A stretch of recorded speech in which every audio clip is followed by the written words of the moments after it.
It's another beautiful Sunday afternoon. This is Rubbin Minds. Welcome. My name is Ebuka Obi Uchendu. Thanks a lot for joining us. We're just about a month away from the official start of the campaigns for the 2023 general elections. But things are already starting to look very heated and interesting. Governor Wike of Rivers State, I beg your pardon, is still very much in the news. Everybody seems to still be courting his attention. We did see the PDP presidential candidate return to Adamawa State to a lot of fanfare and excitement. All of the presidential candidates seem to be, sort of watering the flowers for now. While getting ready for the 28th of September when things will really heat up. A lot of talk has started going into the fact that promises have been made already by the candidates, whether it's by the presidential or governorship candidates or whatever level of government. People are used to election promises, but the one thing that people are not used to is how to hold government accountable to those promises that they make. And that's what we're going to be talking about today on the show. It's the one thing, or I think the missing link with the Nigerian electorate. How do we hold our leaders accountable to, their duties, their promises, their mandates to the Nigerian? And I'm joined here now by Babajide Balogun. Thanks for being here today. Thank you very much, Ebuka. So it's a very simple question I want to start with. I know you're well-traveled, you've been around the world, you know how democracy works, or leadership, for want of a better word. How, in your experience, how do you see people around the world able to hold government accountable to, their promises or even just their duty to people? And why do you think it doesn't reflect here in Nigeria?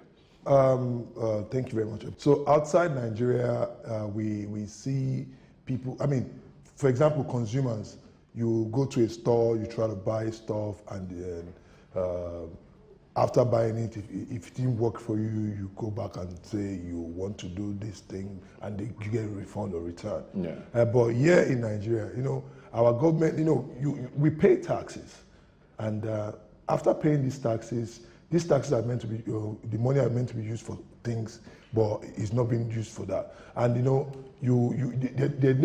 no government agency that you can report things to. Even if you do report it to, they are not forthcoming. Giving you back reports on things like that. So it's not really working here in Nigeria. Yeah. Joyce, we're joined by Joyce Daniels, who's a social engineering practitioner. Thanks for joining us, Joyce. I want to ask you, is this a problem with the Nigerian citizens who don't know how to hold government accountable? Or is this a structural issue where, like he said, even if you try to hold government accountable, the institutions don't work?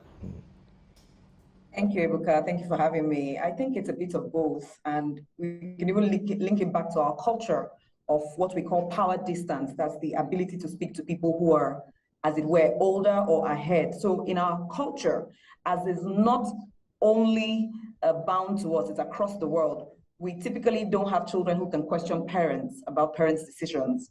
If you ask your parents certain questions, you get some lashing, right? It's difficult to question your teachers about solutions that they prefer in classrooms. So it continues into the larger society. Even in the religious organizations, it's difficult to question your religious leaders. It's cultural first, and then it goes into the larger society. That's why even when we set up structures, the mentality that we live with daily affects how we interact with the structure.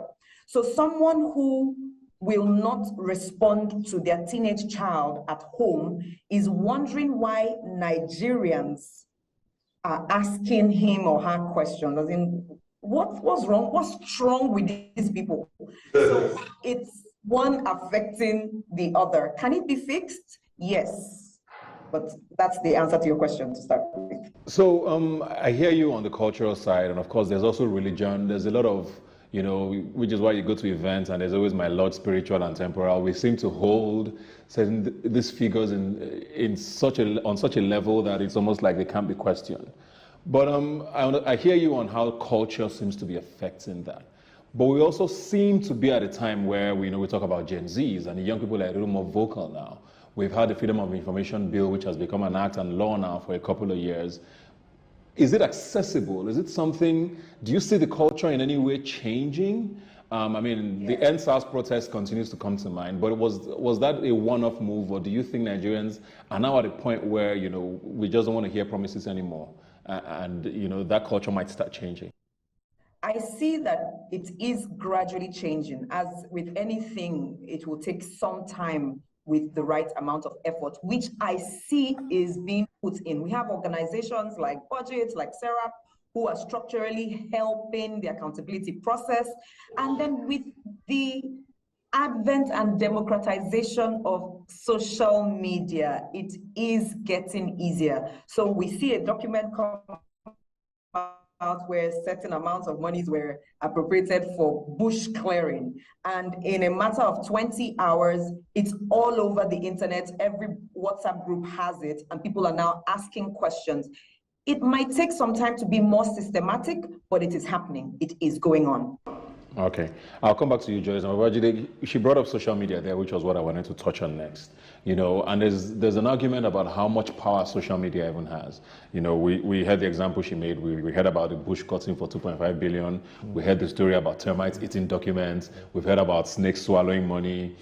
There was even recently a tweet, I think, from the Kaduna state governor, you know, along the lines of sort of what we call on social media trolling the campaign of Peter Obi of the Labour Party, and people sort of, you know, try to hold him to account for that. But there's also a lot of talk about it's always just air. So we make a lot of noise on social media. After 2 days, there's a news topic and everybody moves on. Is the noise enough to hold people accountable, or is it actually making a change in any way? Well, I mean, social media has really done a lot, most especially in Nigeria. You know, it's the voice of the voiceless. You know, the people who can't really walk to their government and tell them this is it. I mean, but they're behind somewhere saying this. And if you look at things going on, it's working, but we need more of those noises. And because you can't hide anymore. If they say Ebuka did something yesterday, in few minutes, if somebody can tweet or post it on any of these social media platforms, you see it everywhere. People in America, people in London, people anywhere in the world would see that thing. So I mean, the noise is really working, and it's something they should do more.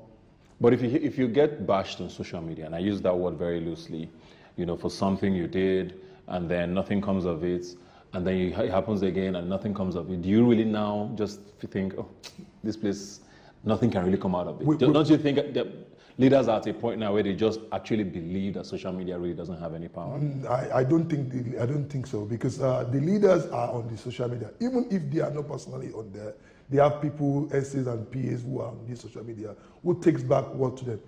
In as much that most of them, they don't really act fast on it, but in times they get to see these things and they work on it. So social media really helps in combating any of these things. I think it works. Joyce, I want to talk institutions now, and just government as a whole. And one thing that recently comes to mind, of course, is the release or the amnesty granted to former governors who were in jail for corrupt charges. I think the governor of Taraba State, and you know, so it's a lot of Nigerians wonder, you know, okay, this is the one occasion where we actually went the whole hog, went to trial, got someone convicted for actual corruption. We don't see that very often. And then a few years down the line, they're giving full amnesty, and there's even talks about one of them probably even running for Senate in the next elections. You know, and is that talk about accountability? I mean, you see stories like that and you wonder what's the point anyway, don't you? It's saddening. It's saddening, and we can convert the sadness to some form of energy to propel us to continue in the direction that we are, which is asking for more accountability. The thing is, don't let sadness convert us to hopelessness. Let it give us more energy to continue to ask and to want to be in the space. It's difficult to cook in a kitchen that you are not present. It's difficult to change a system that you are not a part of. Let our sadness and anger cause us to become part of the system and try to fix the challenges that we see. It could be disheartening, but at the same time, let us convert that anger, that energy to action to continue in the right direction. Well, the fact that they were convicted in the first place, we can hold on to that and say, okay, that helps. We have a few other members of the National Assembly who had some challenges and are incarcerated right now. We can hold on to these few pieces and say, okay, well, gradually it's happening, and then we keep going. It's difficult to write sentences when you can't even mention letters. So we're on the way there. So Joyce, now I want to ask about elections, and I'll still come to you, Rajidi, so you think about that as well. We're in election season now. 2015 was quite the year of promises by candidates. There was promises of security on the economy, and Nigerians kept saying, "Oh, don't worry, if they don't perform in 4 years, we'll put them out." We know the state of security now. We know what the economy looks like right now.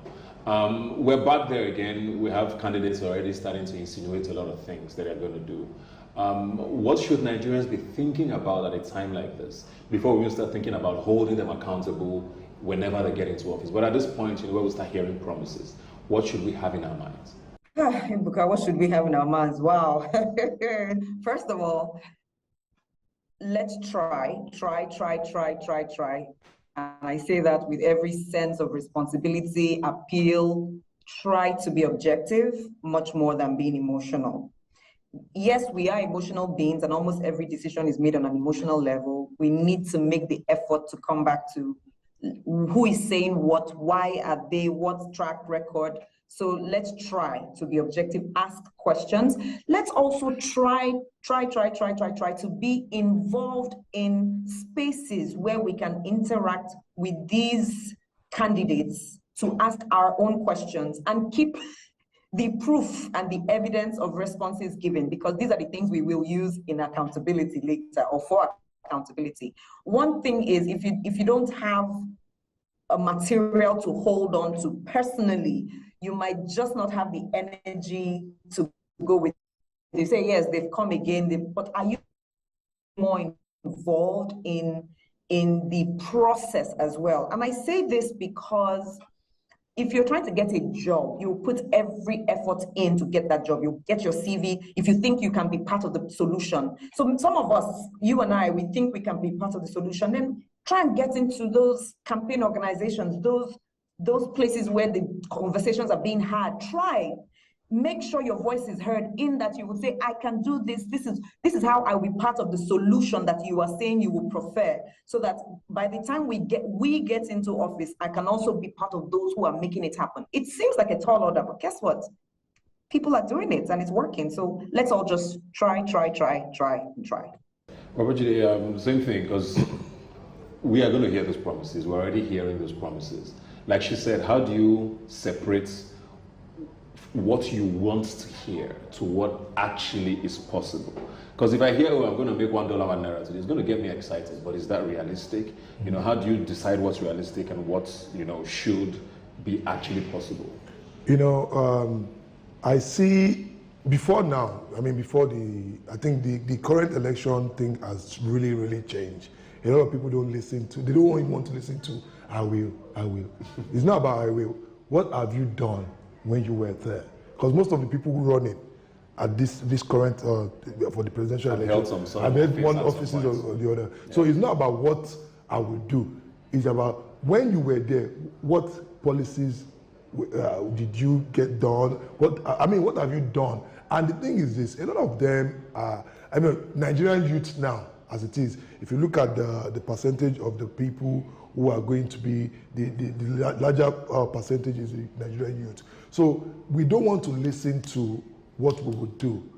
We need to, like she said, we have to be in spaces whereby these people, the campaign period, we just have to be there and listen to them and confront them and say, when you were there, what did you do? What is it that, why didn't you do this while you were there? Why are you trying to say you will do it now? And because enough of promises. We need action. Coming 2023 election, all we need now from these people trying to contest for presidency, we need actions. And the Nigerian youth have to take them responsible for everything they say. Okay, I hear you there, and I just want to know, the elections are fast approaching. We've heard a lot of candidates say things. I know we'll focus a lot on the presidential level. There's also other levels that people need to look out for. But are you hopeful with what you're seeing so far, not just at the presidential level, with the sorts of conversations you're hearing? I hear a lot of talk about religion and tribe and zones as against the actual, actions that these people are going to be offering, even though campaigns are not officially started. But from where we are right now, how are you feeling about, the prospects of next year? Well, the campaign starts maybe officially from next month. But, it's just that we, the people of this country, we tend to look at the highest office, which is the presidency. There are still state of House of Assemblies, there are special Federal House of Reps, there are Senate, where we have to look, because these are the people who are the policymakers, they are the legislators. They are the ones who will say, they are the one who knows exactly what is wrong with their people. The presidency is just an executive place. These people we need to know the people who are putting in place to represent us in our local constituencies and state assemblies. We need to know these things. So we should focus on the presidential election, but we still have to focus more on the lower ones, which is the State House of Assembly, the Federal House of Reps, and the Senate. These are the people we need to hold accountable. The presidency is very important, but these ones we need to, because a lot of people, if you ask them who is representing you in the State House of Assembly, a lot of people don't know. And these are the people who complain and say the president is not doing this, the president is not doing that. We need to hold these ones accountable first. The ones we can see, the ones we can go to their houses and knock, even though they will have security. But people that the tendency you will see. Imagine me living in Lagos. When would I know I will see the president of the Federal Republic of Nigeria? He lives in Abuja. How would I get there? But I can see the State House of Assembly member who probably is representing my constituency. Even if I don't get to see him one-on-one, I can go to his office. By the time you keep going, I'm not saying go there because you might be arrested the way Nigeria is, but by the time you keep putting your voice, they know that there are things they're not doing. Like the guy who represents my state assembly, I've seen him a couple of times, and I went to meet him and I spoke to him. And the thing is, it's so surprising that when I spoke to him, he had to listen. Though some of them don't listen, but I had to let him know that, bro, I can be in these same shoes, and I will be in these same shoes that you are. We should be able, you're a youth. If they can't talk to you, then what is it that you're representing the youth there? Exactly. All right. Joy, same question to you. Like I said, the campaign seems to be overshadowed by a lot of tribe and religious talk. But like I said, campaigns are not fully started. But I've already started hearing phrases like, I can fix Nigeria, or I can fix the economy, or I will unify the country, Pretty broad statements, but pointing to a direction of promises already. Maybe not as elaborate as we heard in the past, but are you sort of encouraged by the messaging so far? On some days, yes. On some days, I ask more questions. Because personally, I just know how to try to keep hope alive, because I believe that I'm also going to be part of the change and transformation that I seek. So yes, there is some hope. To add to what the previous speaker said, one way we can help the process is, don't do things alone, please. Find others who are feeling what you feel and speak as a wolf pack. It gives us more energy, many times better direction. But when we ask individually on our WhatsApp groups, we're not asking, we're losing energy, we're losing steam. So if you have an association of, say, fashion designers that you belong to, or architects or lawyers or bakers, together as a group, be a part of the process so that you can ask the question as a group as to what concerns you. If different groups like that begin to ask more questions and show up, I think it gives more strength, it gives more hope. We'll take a break now and we'll be right back. Please stay with us. Now it's time to show well, I think we're all looking forward to the campaign season, especially to start. And then we'll probably start understanding what's happening. I mean, right now it looks like there's a lot of noise, but not from the candidates yet. And we're hoping. Anybody wondering if debates are effective? Do you think debates work in Nigeria? Because that's some way of keeping people accountable. Well, in a normal country, debates are the ways to make people, the people get involved in their campaign. And at least see at least see the and hear from them. Hear from the person you want to. But it's never really been effective. Yeah, because most of the top candidates don't even acknowledge it. They don't acknowledge it. It's either they'll tell you they are busy, they won't, because they are shying away from questions. Yeah.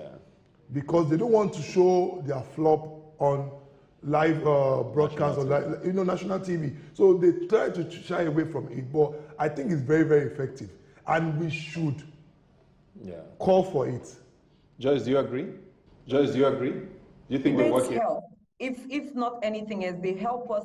They would help us decide. Those who did not show up for debates in the past are those who did not deliver on their promises. So that should be a guide to us now. Those who will not show up, we already know those should not be the people to take our votes. Then we know what we're up against. So that's one thing to hold on to. Debates will also help the candidates clarify their thoughts, because some of them who thought they could fix the economy like this or fix security, when questions are being asked, might take another step back to think, which is good for us. Because if they're able to refine their thoughts and get better processes in, better strategies in place, then we all will win together. So debates do help. I look forward to debates. And one way we can help is sponsor these debates. They're expensive. So individuals, groups, collectively can be a part of it by sponsoring debates on different levels, national, state, and local. Well, thank you very much, Joyce. Thank you very much, Rajidi. We're all keeping our fingers crossed. We're just about a month away, and hopefully the campaigns are most importantly peaceful. I think that's what everybody wants. We'll take a break now, and we'll be right back. Please stay with us.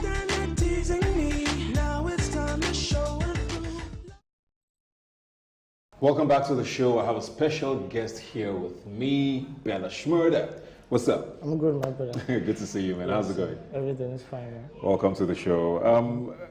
Let's talk about this your style first, because it's becoming a thing now. Yeah. You wore this on stage when you performed, I think, at Big Brother. Yeah. Is this what's happening? I think this is my own way of being unique. Yeah. You know, every artist have a way to to being identified. Okay. You know, so I think this is a better way to identify Bella Shmurda and to promote African culture majorly. It got quite controversial when you performed it on stage. I don't know if you said all of the messages from people on social media. I was sleeping, I was offline. I said, my guy, did you go to Scotland to get inspired? Shout out to my stylist. He made this up and I loved it. And I just tried to infuse African vibe and to just to bring that Bella Shmurda identity to be clear, more clear. But when you started wearing the skirts, of course, you knew it was going to get people talking. I've been wearing this skirt for like 2 years, but it has been unnoticed. So when I got to Big Brother, everybody started shouting, blah, blah, blah, blah. I was like, we don't do this thing since now, but it's cool, People get to recognize you someday. Yeah. Why I asked that, about you doing it to get people talking is, do you do certain things intentionally to be controversial? Because you are quite in the news sometimes for interesting things. Are there things you just do because I just give them? No, I don't. I do music. Art is my own piece. You understand? And I don't do clout. When I love something, I do it for my own self. I do it for the growth. I do it for the culture. So wearing skirts on that platform was not for clout or for people to talk. It's just expression of art, expression of myself. When did this music thing start for you? Majorly started for me from Okoko, majorly, where I grew up, going up and down just to make music. Yeah. I have to do a lot of stuff just to create my own sound, And shout out to everybody who has been supporting, It's all good, but Okoko, Lasso, majorly. What year was this? That was okay. My first studio session was in 2013. That was the first time I recorded my first song, and it was good. So since then, I've been up to it. I've been hustling, I've been bustling, and I love it. It's my passion.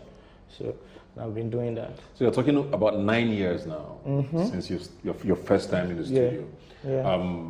When did you realize, okay, this thing might actually work? Did you always have faith, or was there a moment when it looks like. Yeah, you know, when my friends started, you know, having good comments about my music, and my mom, you know, she started feeling the song like, okay, you know, Yoruba mom, like, okay, it makes sense. So, you know, when I started getting good comments, and, you know, I started feeling good about myself, feeling confidence, you know, and that's it for me. Yeah. I just had to push more. So who were you listening to at the time?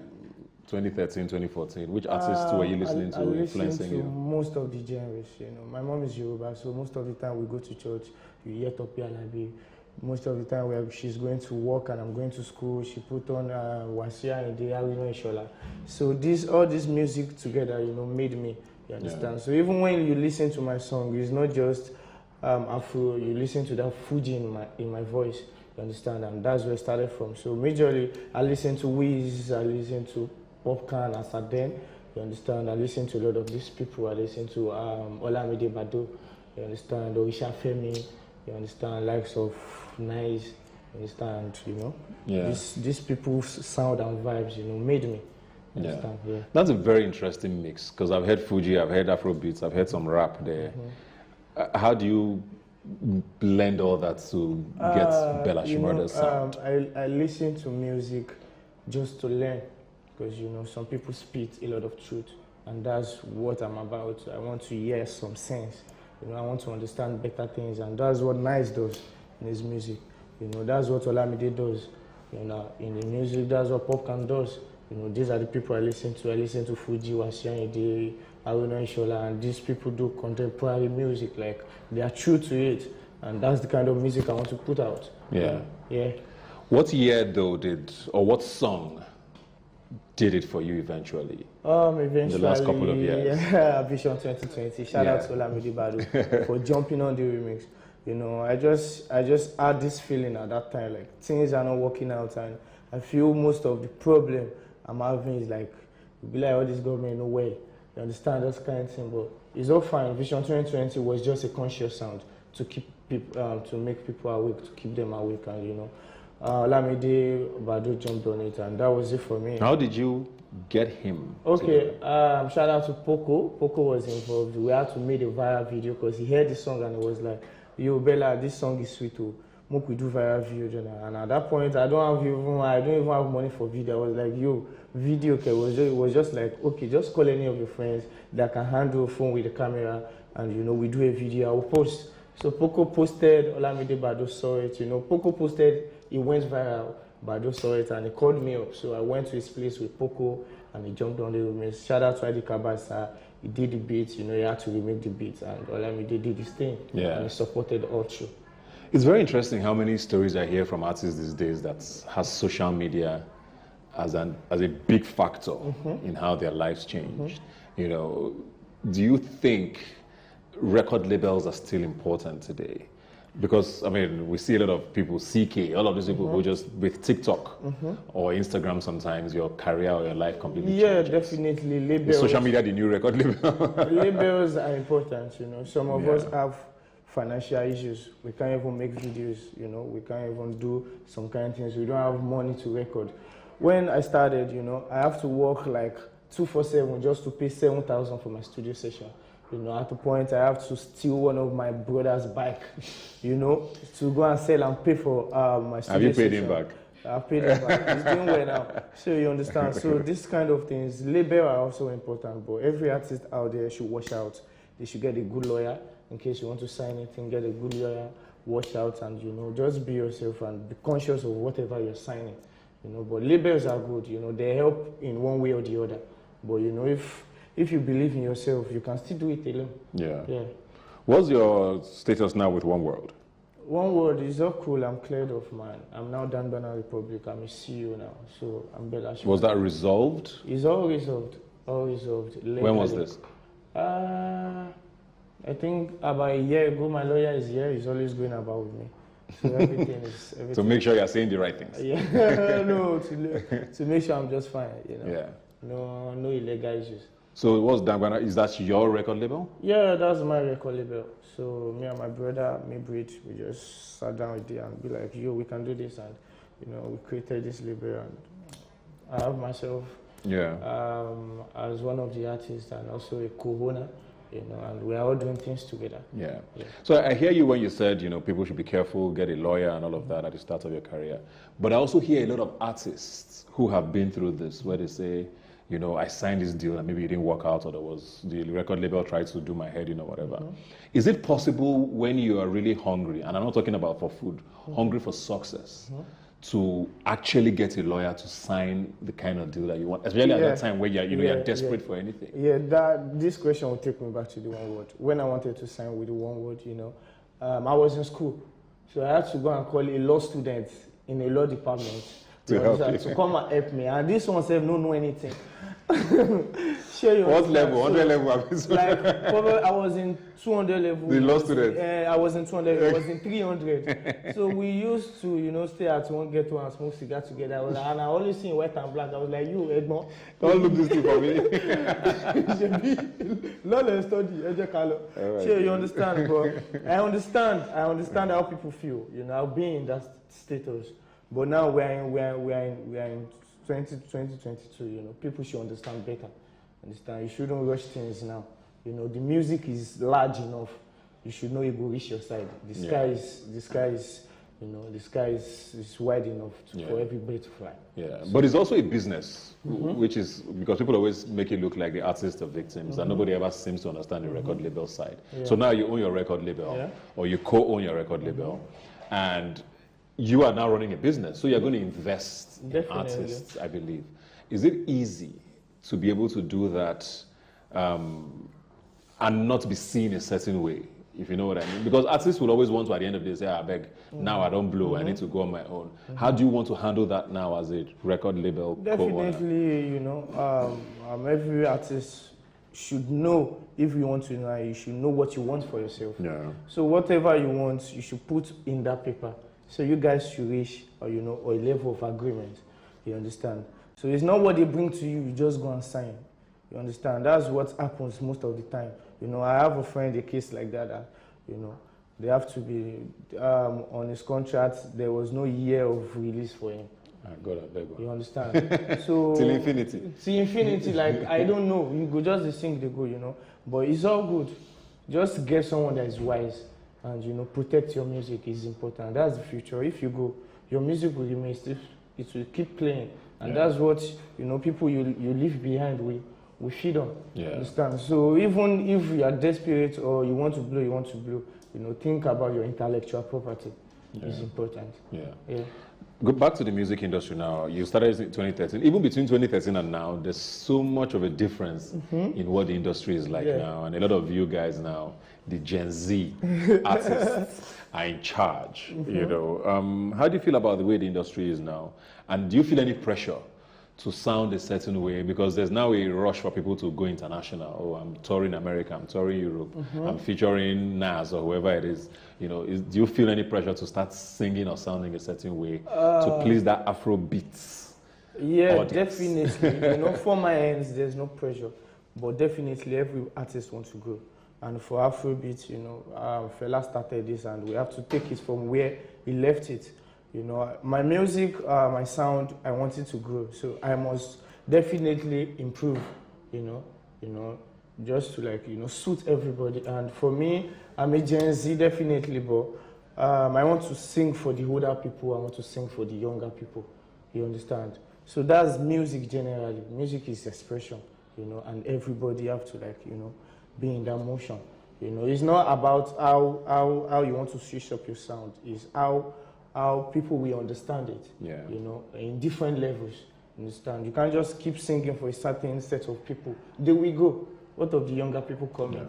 You understand? So what do you think of when you're making music? Because there's so much competition now. There's so many artists. Every day I go on Twitter, there's someone dropping either an album or an EP or a single, or, you know. So how do you know what will actually, you know, be felt by your audience at a time like this where there's too many choices? First of all, my creative process. There's so much pain in the country, in the world where we are right now. So I just try to, you know, reach out to people's art, you know, and the end goal is, you know, just making them happy, uplifting souls. You understand? That's my end goal of my own music. You know, that's my creative process. Whenever I want to do music, I just think of how I can make people, you know, make people happy, definitely, you know, just uplift their soul and all of that. Is it, do the producers you work with define more your sound or you? I define my own sound, you know. I tell them what to do, I tell them what I want to create, you understand? I tell them where my vision is at, yeah. You know, and that's it for me. So you can't just come to my studio and just play anyhow beats, you know. You have to do it my way. You have to, you know, I have to be comfortable with whatever beat you're playing, you understand? And I have to be in my own right state of mind. I have to be in my own zone. Yeah. So what do you call your sound? Conscious sound. I call it conscious sound. Is that a genre or just, I don't know? Very soon it will be a genre. So what is conscious sound? Conscious sound is, you know, awakening people. You know, music that, you know, is more like a gospel and infused with a pop. You understand? While I'm talking to you, while you are listening to my song, you are dancing, and at the same time you are understanding a few things. I'm saying words to you. Songs like Vision 2020, songs like Rush, you understand? Songs like World on my last EP, you know. Those songs are conscious sound, and that's what I do, you know. And it's more like Fuji. Fuji speaks to you somehow, some way. You understand? Afrobeat speaks to you somehow, some way. You understand? Fela, even if you are dancing, Fela is saying something. You understand? And that's what I'm doing. Is that where Newborn Fela comes from? Definitely. You know, Newborn Fela is a tribute to Fela Anikulapo. So RIP to him. He's a great man. And, you know, and the kind of person he is, I feel he's a free-spirited person. And that's my kind of person. And I feel I'm in his zone right now. Yeah. And I'm just this free-minded person. Like, you know, I just want to do what I want to do. I don't mind anybody. And, you know, we are free, we are good. I'm at peace with anybody. You come to me, I come to you. Yeah. You don't come, I don't come. You know, and that's it. And that's Fela for you. So tribute to him, that's Newborn Fela. We'll take a break now and we'll be right back. Please stay with us.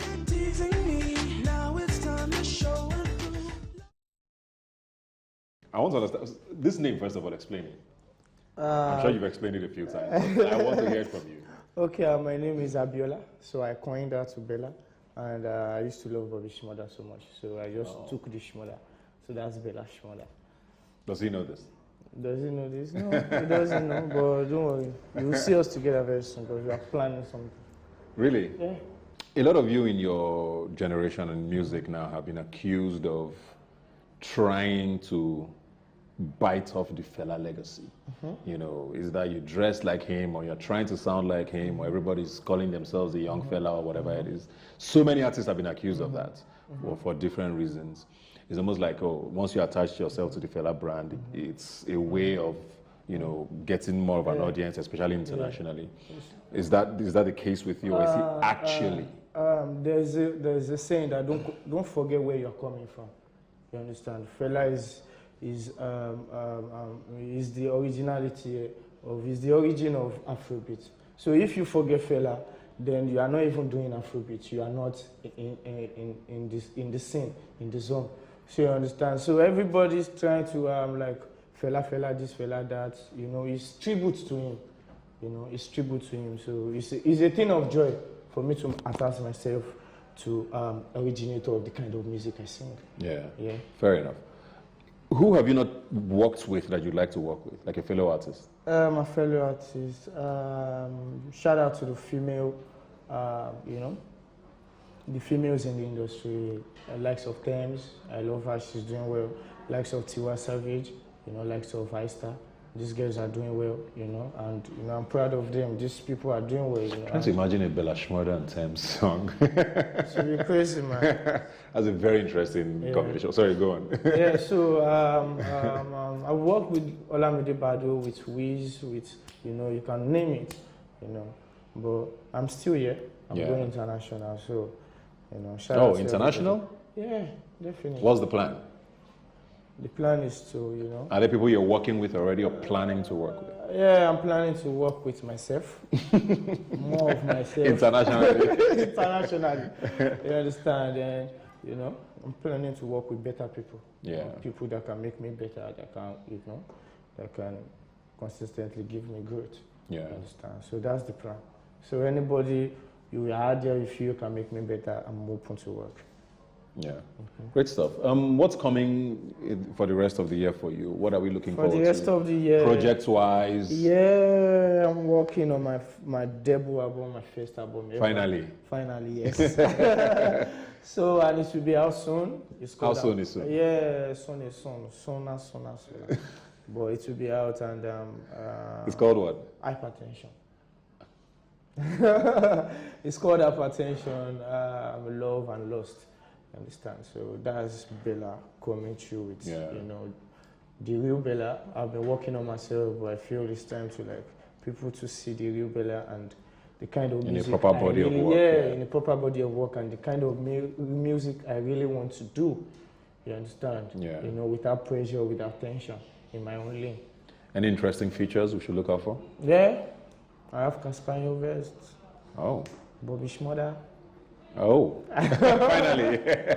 Bella and Bobby. Yeah, definitely. So that's an interesting one. So yeah. Is it out before Dirty December? Very important. Yeah, before Dirty December. Because we need to groove to it. Yes, definitely before Dirty December. Awesome stuff. Anything outside of music you do? I mean, we saw Zlatan featuring in a movie. I'm wondering if it's something you're going to start branching into as well. I don't want to mix the music up. For now. For now. You know, I just have to stay focused. You know, my mind is at one place. Yeah. If it's music for me, let me do music. You understand? I don't want to be distracted. You understand? And it's music for now. I'm making money. I'm making people happy. You understand? Yeah. I'm being a better person. That's it right now. Awesome stuff, man. Congratulations. Hypertension coming soon by Bella Shmurda, featuring Bobby Shmurda. Looking forward to that, man. And all the best with everything. And keep rocking the skets. Don't listen to anybody. Okay. Thank you. Thanks a lot for joining us. Like I always say, you can follow the conversation on social media. Please use the hashtag Rubbin Minds when you send us a message. I'll see you next time.